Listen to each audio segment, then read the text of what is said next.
ಬೆಂಗಳೂರಿನಲ್ಲಿ ಬಾಂಬ್ ಸ್ಫೋಟದ ವಿಚಾರದಲ್ಲಿ ಇನ್ನೆರಡು ದೃಶ್ಯಗಳನ್ನು NIA ರಿಲೀಸ್ ಮಾಡಿದೆ. ಅದೆಲ್ಲ BMTC ಬಸ್ಸಲ್ಲೆಲ್ಲ ಹೋಗ್ತಿರೋದು ಗುರುಗುಂಟೆಪಾಳ್ಯದವರೆಗೆ ಹಾಗೂ ಬಳ್ಳಾರಿ ಬಸ್ ಸ್ಟ್ಯಾಂಡಲ್ಲೇನೋ ಓಡಾಡಿರುವಂತಹ ದೃಶ್ಯಗಳು. ಇವನ ಬಗ್ಗೆ ಸುಳಿವು ಸಿಕ್ಕಿದ್ರೆ ಕೊಡಿ ಅಂತ ಮಗದೊಮ್ಮೆ ಅವರು ಕೂಡ ಈಗ ಕೋರಿದ್ದಾರೆ. ಇದರಲ್ಲಿ ಈ ಉಗ್ರರ ಕೈವಾಡದ ಬಗ್ಗೆ ಶಂಕೆ ಈಗ ಬಲವಾಗುತ್ತಾ ಹೋಗ್ತಿದೆ. ಜೈಲಲ್ಲಿರುವ ಬಳ್ಳಾರಿ ಮಾಡ್ಯೂಲ್ ಅಂತ ಸಂಸ್ಥಾಪಕ ಮಿನಾಜ್ ಅಂತೆ, ಮುಂಬೈನ ಅನಾಸ್ ಇಕ್ಬಾಲ್, ದೆಹಲಿಯ ಶಯಾನ್ ರೆಹಮಾನ್ ಮತ್ತು ಬಳ್ಳಾರಿಯ ಸೈಯದ್ ಸಮೀರ್, ಈ ವ್ಯಕ್ತಿಗಳನ್ನು NIA ವಶಕ್ಕೆ ಪಡ್ಕೊಂಡಿದೆ. ಪಡ್ಕೊಂಡು ಬಾಡಿ ವಾರಂಟ್ ಮೂಲಕ ಮಾರ್ಚ್ 9ರವರೆಗೂ ವಶಕ್ಕೆ ಪಡ್ಕೊಂಡಿದೆ. ಈಗ ಅವ್ರನ್ನೇನೋ ವಿಚಾರಣೆ ಮಾಡ್ತಿದ್ದಾರಂತೆ. ಈ ಬಳ್ಳಾರಿಯ ಸೈಯದ್ದು ಸಮೀರ್ನಿಂದ ತರಬೇತಿ ಪಡೆದವ್ರಲ್ಲಿ ಒಬ್ಬ ನಾಪತ್ತೆ ಆಗಿದ್ದಂತೆ. ಹಾಗಾಗಿ ಇವನು ಯಾವನೋ ಒಬ್ಬ ನಾಪತ್ತೆ ಆದವನೇ ಅಂತ ಈಗ ಅವ್ರದ್ದು ಅನುಮಾನವನ್ನು ಹೇಳ್ತಿದ್ದಾರೆ. ಗೊತ್ತಿಲ್ಲ. ತನಿಖಾ ತಂಡಗಳ ಜೊತೆಗೆ CCB ಹೆಚ್ಚುವರಿ ಆಯುಕ್ತರೆಲ್ಲ ಸಭೆ ಮಾಡಿದ್ದಾರೆ.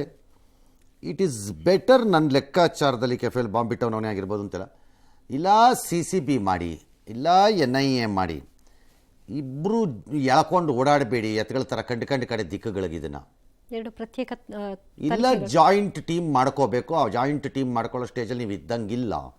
ಎಲ್ಲರೂ ಒಬ್ಬರು ಮಾಡಿ, ಇಬ್ಬರೂ ಎಳ್ಕೊಂಡು ಓಡಾಡ್ತಿರೋ ಹಂಗೆ ಕಾಣಿಸ್ತಿದೆ. ಇದು ಯಾಕೋ ಮೇಲ್ನೋಟಕ್ಕೆ ಏನೇಯೋ.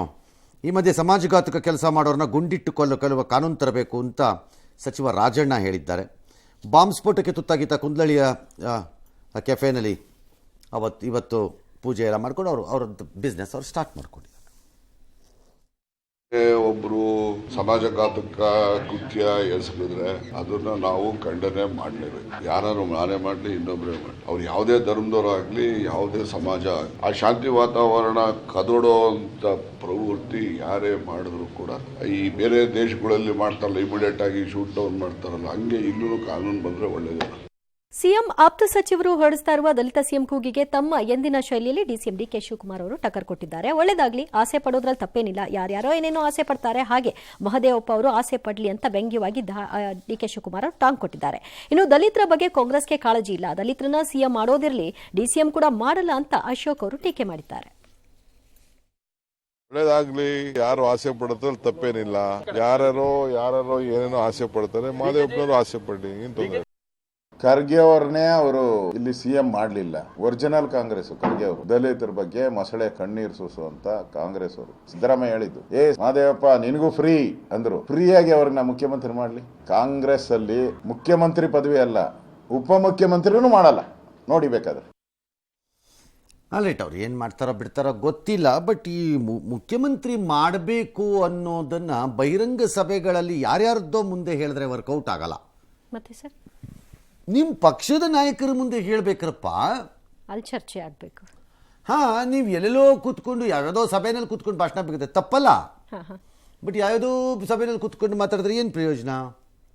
ಆ ಮೂಲಕ ಏನು ಹೇಳ್ತಾ ಇದ್ದಾರೆ ವರ್ಕ್ ಆಗಲ್ಲ. ಅದು ನನ್ನ ಲೆಕ್ಕಾಚಾರದಲ್ಲಿ ನೀವು ಸಭೆ ತೀರ್ಮಾನ ಮಾಡಬೇಕಾಗಿರೋದು ನಿಮ್ಮ ನಾಯಕತ್ವದ ಇದರಲ್ಲಿ. ಆಲ್ರೈಟ್, ಇದೇ ರೀತಿ ಫುಲ್ ಆ್ಯಕ್ಟಿವ್ ಆಗಿದ್ದಾರಲ್ಲ ಉತ್ತರ ಕನ್ನಡದ ಸಂಸದರು. ಆಗಾಗ್ಗೆ ಹುಳು ಬಿಡೋ ಹೇಳಿಕೆಗಳನ್ನು ಕೊಟ್ಕೊಂಡು ಓಡಾಡ್ತಿರ್ತಾರವರು.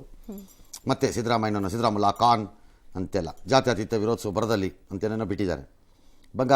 ಮಧು ಬಂಗಾರಪ್ಪನವ್ರು ಏನೋ ಹೇಳಿದ್ದಾರೆ. ನನ್ನ ಪಾಯಿಂಟ್ ಮಧು ಬಂಗಾರಪ್ಪ ಅದು ಬಿಡಿ, ಅವರೇನೋ ಹೇಳ್ತಿರ್ತಾರೆ, ಇವರೇನೋ ಹೇಳ್ತಾರೆ.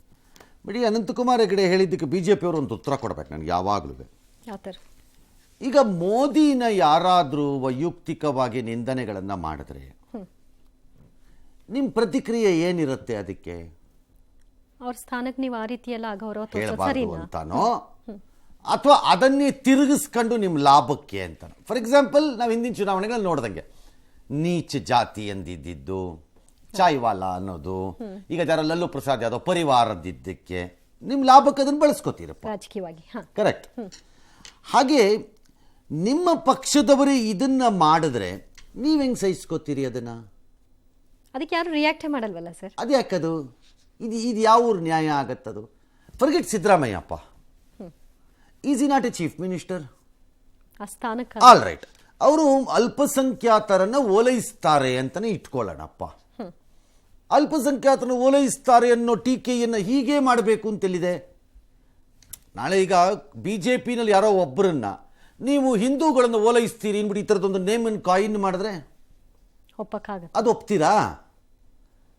BJPನಲ್ಲೂ ಹೇಳ್ತೀನಿ, ಕೆಲವು ಹಂತದಲ್ಲಿ ಹೇಳೋರು ಕೇಳೋರು ಏನೂ ಇಲ್ಲ ಆ ಪಕ್ಷದಲ್ಲೂ. ಕೆಲವ್ರ ವಿಷಯದಲ್ಲಿ ಎಲ್ಲ ಆಯಾ ಟೈಮಿಗೆ ಅಡ್ಜಸ್ಟ್ ಮಾಡ್ಕೊಂಡು ತಮ್ಗೆ ಅನುಕೂಲಕ್ಕೆ ಸುಮ್ಮನೆ ಇರೋದು ಅಷ್ಟೇ. ಅದು ಎಲ್ಲಿ ಅಶೋಕ್ ಉತ್ತರ ಕೊಡಿ, ಕಂಡಿದ್ದಕ್ಕೆಲ್ಲ ಉತ್ತರ ಕೊಡ್ತೀರಲ್ಲ, ಅದು ಅವ್ರ ವೈಯಕ್ತಿಕ ಅನ್ಭವ. ಎಸ್.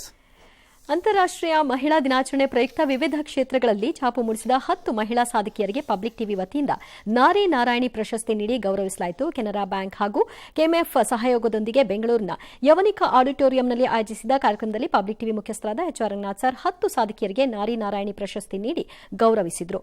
ಇಸ್ರೋ ವಿಜ್ಞಾನಿ ವಿರೂಪ, ಕೇಂಬ್ರಿಡ್ಜ್ ಸ್ಕೂಲ್ ನಿರ್ದೇಶಕಿ ಶೀತಲ್, ಬಾಳೆದಿಂಡಿನಿಂದ ಮ್ಯಾಟ್ ಪರ್ಸ್ ತಯಾರಿಸಿರುವಂತಹ ಚಾಮರಾಜನಗರದ ವರ್ಷ, ಸಶಾ ಅಸೆಟ್ಸ್ MD, ಒಳಾಂಗಣ ವಿನ್ಯಾಸಕಿ ಆಶಾ ಸತೀಶ್, ಆಂಬ್ಯುಲೆನ್ಸ್ ಚಾಲಕಿ ರಾಧಿಕಾ, ಆಡ್ಸಿಕ್ಸ್ ಸಂಸ್ಥಾಪಕಿ ವಿಜಯಕಲಾ, ವಿಜಯಪುರದ ಮಹಿಳಾ ಚೈತನ್ಯ ಬ್ಯಾಂಕ್ ಸಂಸ್ಥಾಪಕಿ ಮಲ್ಲಮ್ಮ ಯಳವಾರ ಅವರು ಮತ್ತು ಬೆನಕ ಗೋಲ್ಡ್ ಕಂಪನಿಯ ನಿರ್ದೇಶಕಿ ಬಿಂದು, ಸೇಫ್ ಹ್ಯಾಂಡ್ ಸಂಸ್ಥಾಪಕಿ ಶ್ರಾವಣಿ ಪವಾರ್ ಮತ್ತು ಹೀಟ್ ಪಂಪ್ ಸಂಸ್ಥೆಯ ಒಡತಿ ಕೀರ್ತಿ ಮಹದೇವ ಅವರು ನಾರಿ ನಾರಾಯಣಿ ಪ್ರಶಸ್ತಿಯನ್ನು ಪಡೆದುಕೊಂಡರು.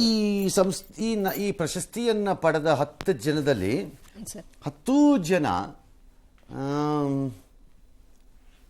ಅಮೋಘವಾದ ಕೆಲಸ.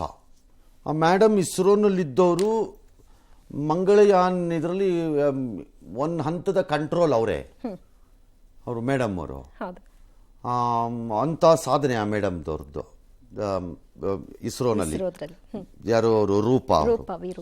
ಇನ್ನು ಕೇಂಬ್ರಿಡ್ಜ್ ಸ್ಕೂಲ್ ನಡೆಸ್ತಾ ಇರೋ ಶ್ರೀತಲ್ ಅವರು. ಸ್ಕೂಲ್ ನಡೆಸೋದೊಂದು ತಮಾಷೆ ಅಲ್ಲ ಈ ಕಾಲದಲ್ಲಿ. ಆ ಬಾಳೆ ದಿಂಡಿಂದ ಮಾಡ್ತಿದ್ದವರು ಅದು ಯಾವತ್ತೋ ಮೋದಿ ಏನೋ ಮನ್ ಕಿ ಬಾತ್ ಅಲ್ಲೇನೋ ಹೇಳಿದ್ರಂತೆ, ಯಾವುದೋ ರಾಜ್ಯದಲ್ಲಿ ಯಾರೋ ಮಾಡ್ತಿದ್ದಾರೆ, ಯಾಕೆ ಅದನ್ನ ವೇಸ್ಟ್ ಮಾಡ್ತೀರಿ ಅಂತ ಇವರು ಚಾಮರಾಜನಗರದಲ್ಲಿ ಕೂತ್ಕೊಂಡು ಆ ದಿಂಡನ್ನು ಬಿಚ್ಚಿಸ್ಕೊಂಡು ಈಗ ರೈತರು ಬಿಸಾಕ್ತಿದ್ರಂತೆ, ಗೊಬ್ಬರ ಹಾಕಳಿ ಹೋಗು ಅಂತ. ಈಗ ಅದನ್ನ ತೆಕ್ಕೊಂಡು ರೈತರಿಗೆ ಕಾಸು ಕೊಟ್ಟು ದಿಂಡು ತಗೋತಾರಂತ ಅವ್ರೀಗ.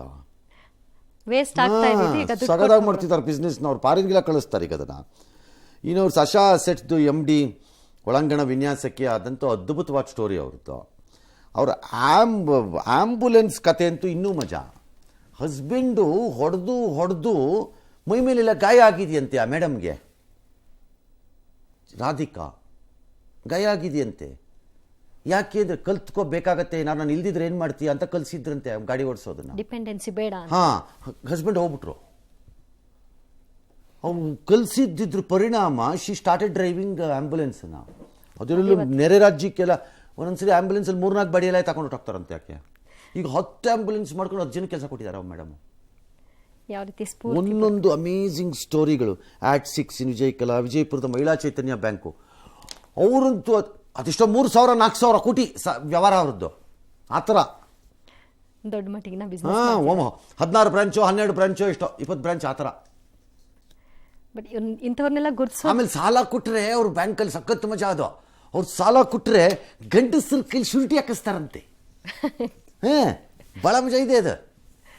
ಸಾಮಾನ್ಯ ಇಲ್ಲ, ಹೆಣ್ಮಕ್ಳಿಗೆ ಸಾಲ ಕೊಟ್ಟದ್ದು ಮಹಿಳಾ ಬ್ಯಾಂಕ್ ಅದು, ಹೆಣ್ಮಕ್ಳಿಗೆ ಸಾಲ ಕೊಟ್ಟು ಗಂಡಸ್ರ ಕೈಲಿ ಶೂರಿಟಿ ಹಾಕಿಸ್ತಾರಂತೆ. ಅದೇ ಸ್ಪೆಷಾಲಿಟಿ, ಸಖತ್ತದು. ಹೀಗೆ ಈ ಸೇಫ್ ಹ್ಯಾಂಡ್ದವ್ರು ಒಂದಷ್ಟು ಎಷ್ಟು ಜನ ಕೆಲಸ ಕೊಟ್ಟಿದ್ದಾರೆ ಅವರು. ಹೀಟ್ ಪಂಪಿಂದು ಅದು ಮ್ಯಾನುಫ್ಯಾಕ್ಚರಿಂಗ್ ಏರಿಯಾ, ಒಂದೊಂದು ಸ್ಟೋರಿನೂ ಇಟ್ ವಾಸ್ ಅಮೇಝಿಂಗ್. ನಾವು ಭಾಳ ಸುಲಭವಾಗಿ ವಿಪರೀತವಾದ ಸಾಧನೆ ಮಾಡಿದ್ದ ಅತೀ ಖ್ಯಾತನಾಮರನ್ನು 4 ಜನನ ಕರ್ಕೊಂಬಂದು ಅವ್ರನ್ನ ಸನ್ಮಾನ ಮಾಡೋದು, ಅವ್ರ ಗೌರವ ತೋರಿಸೋದು, 4 ಮಾತಾಡೋದ್ರ ಬಗ್ಗೆ ಏನು ಕಷ್ಟ ಇರಲಿಲ್ಲ. ಆದರೆ ವಿ ಕಾನ್ಷಿಯಸ್ಲಿ, ಪ್ರಜ್ಞಾಪೂರ್ವಕವಾಗಿ ಅವ್ರುಗಳನ್ನು ಆಯ್ಕೆ ಮಾಡಿದ್ದೀವಿ. ಅವರೆಲ್ಲರ ವಿವರಗಳು ನಮ್ಮ ಪಬ್ಲಿಕ್ ಟಿವಿ ಡಿಜಿಟಲ್ ಇದರಲ್ಲಿ ಇರುತ್ತೆ, ದಯಮಾಡಿ ಒಂದ್ಸರಿ ಓದಿ. ಕಾರಣ ಇಷ್ಟೇ, ಇನ್ನೊಬ್ರಿಗೂ ಅದು ಏನಾದ್ರು ಸ್ಫೂರ್ತಿ ಆದರೆ ಗೊತ್ತಿಲ್ಲ, ಮುಂದಿನ ವರ್ಷ ನೀವೇ ಇರ್ಬೋದು. ಇಂದು ಮಹಾಶಿವರಾತ್ರಿ. ದೇಶದ ಎಲ್ಲೆಡೆ ಶಿವನಾಮ ಸ್ಮರಣೆ ಜೋರಾಗಿದೆ. ಕೊಯಮತ್ತೂರು ಮತ್ತು ನಂದಿ ತಪ್ಪಲಿನ ಆದಿಯೋಗಿ ಸನ್ನಿಧಿಯಲ್ಲಿ ಅಪಾರ ಭಕ್ತರು ಸೇರ್ಕೊಂಡಿದ್ದಾರೆ. ಕೊಯಮತ್ತೂರಿನ ಕಾರ್ಯಕ್ರಮದ ನೇರ ಪ್ರಸಾರವನ್ನು ನಂದಿ ತಪ್ಪಲಿನ ಕೇಂದ್ರದಲ್ಲಿ ಮಾಡಲಾಗ್ತಾ ಇದೆ.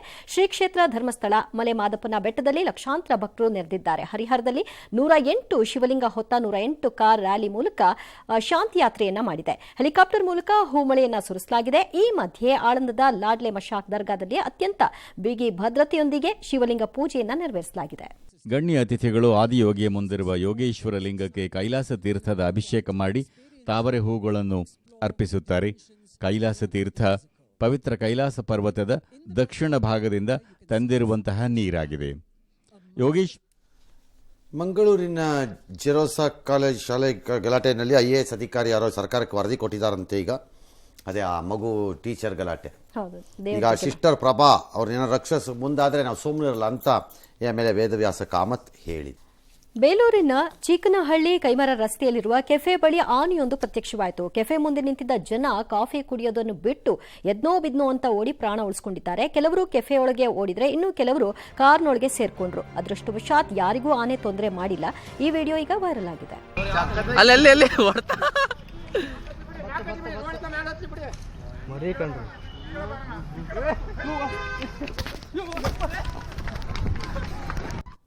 ಚಿಕ್ಕ ಆನೆ ದೊಡ್ಡದಲ್ಲ ಅದು, ಆನೆ ಗುಂಪಿಂದ ಒಂದು ಬಟ್ ಕಾರಲ್ಲಿ ಕೂತಿದ್ದವ್ರಂತ ಅತಿ ಬುದ್ಧಿವಂತರು ಈ ಪ್ರಪಂಚಕ್ಕೆ ಇನ್ನೊಬ್ರು ಇಲ್ಲ. ಯಾಕೆ ಸರ್? ಆ ದೊಡ್ಡ ಆನೆ ಆಗಿ ಕಾರಲ್ಲಿ ಕೂತಿದ್ದಾಗ ಅದಕ್ಕೆ ಕೋಪಗೆ ಬಂದು ಉದುರಿಸಿದ್ದಿದ್ರೆ ಕಾರಣ ಕಾರು ಉಳಿತಿರ್ಲಿಲ್ಲ. ಭಾಳ ಡೇಂಜರಸ್ ಅದು. ಏನೇಯೋ ಮಾಡಿದ್ದಾರೆ, ಅದಕ್ಕೂ ಕಾಫಿ ಗಿಪಿ ಕುಡಿಯೋ ಐಡಿಯಾ ಇತ್ತೇನೋ ಬಂದಿತ್ತು ಅನ್ಸುತ್ತೆ. ಅಮೆರಿಕದ ಯುನೈಟೆಡ್ ಏರ್ಲೈನ್ಸ್ನ ಬೋಯಿಂಗ್ 777-200 ಅದು ವಿಮಾನ ಅಪಾಯಕ್ಕೆ ಬಂದಿದೆ. ಸ್ಯಾನ್ ಫ್ರಾನ್ಸಿಸ್ಕೋಯಿಂದ ಹೊರಟಿದ್ದು ಜಪಾನ್ಗೆ ಎಲ್ಲಿಗೋ. ಮಧ್ಯದಲ್ಲೇ ಅದೊಂದು ಹೋದ ತಕ್ಷಣ ಲ್ಯಾಂಡಿಂಗ್ ಗೇರ್ದೊಂದು ಟೈರ್ ಟಪಕ್ಕಂತ ಬಿದ್ದೋಯ್ತು ನೋಡಿ. ಅಲ್ಲಿ ತಕ್ಷಣ ಅದನ್ನು ಲಾಸ್ ಏಂಜಲೀಸಲ್ಲೆಲ್ಲೋ ತಂದು ಲ್ಯಾಂಡ್ ಮಾಡಿದ್ದಾರೆ. ಪುಣ್ಯಕ್ಕೆ ಯಾವುದೇ ಅಪಾಯ ಆಗಿಲ್ಲ. ಟೈರ್ ಬಿದ್ದಾಗ ಕಾರ್ ಒಂದು ಜಖಮ್ ಆಗಿದೆ. ಆ ಟೈರ್ ಅಂದರೆ ಅದು ಸಾಮಾನ್ಯ ಅಲ್ಲ, ಸಿಕ್ಕಾಪಟ್ಟೆ ತೊಡೆದಿರುತ್ತೆ. ಪುಣ್ಯ ಯಾರಿಗೂ ಏನೂ ಆಗದೇ ಇರೋದಷ್ಟೇ. ಅದು ಬಿದ್ದಾಗ ನಾನು ಹೇಳ್ತಿರೋದು. ಟೈರ್ ಬಿಚ್ಕೊಂಡಿದ್ದು ತೊಂದರೆ ಎಲ್ಲ, ಎಮರ್ಜೆನ್ಸಿ ಲ್ಯಾಂಡಿಂಗ್ ಮಾಡ್ಕೋತಾರೆ ಹಿಂಗೆ ಅಡ್ಜಸ್ಟ್ ಮಾಡಿ. ಬಟ್ ಟೈರ್ ಯಾರ್ದಾರು ಮೇಲೆ ಬಿದ್ದಿದ್ರೆ ಮಾತ್ರ ಅವ್ರು ಹೋಗ್ಬಿಡೋರು.